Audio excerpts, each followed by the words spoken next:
Barangwen mar katiba. Fuok to nitiere moko ma onyenyore lela. Nikech sama ang kuom ranyisi governor koro kwachiwo ranyisi mar Homa Bay kuma chane Tulo wuok echa. Samo dhi moromo gi kech chaneno kano bedo kod limbe moro gwenge mag Sindo kane iyawe chenro moro mar pi. Aparo ni mano en chenro mag dongruok.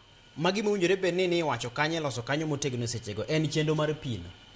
Be inyalo paro ka sigana mano watimo mar pino ka yawe kamano kawo pesa di magi mowinjore bed ni sani wane. Ma is a political office.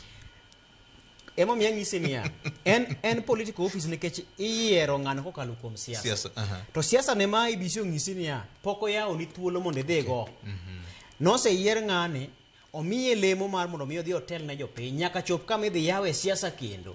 Otim campaign kichalo duoke to chako dok mane komecha kata weli keto ng'ama chielo.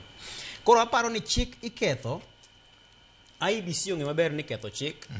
To luoro bene nitiere magintiere godo mok ginyal kawo kang. Odiochieng' magibiro golo magigo ng'ato marafuku kata ji moko 2-3. Magiwach ni odhiambo tieno kaluwore kod kaka isebedo kigweji agwecho mag wich gi mag ich ka bondo kacha jok idhi chung kilaro. Mang'adi malandi ma wan bende wachop kacha mwameny koking'eni wan to wan kata koro wabedo kodi ka to kose landi ni IBC ong'adi. Wan walandi.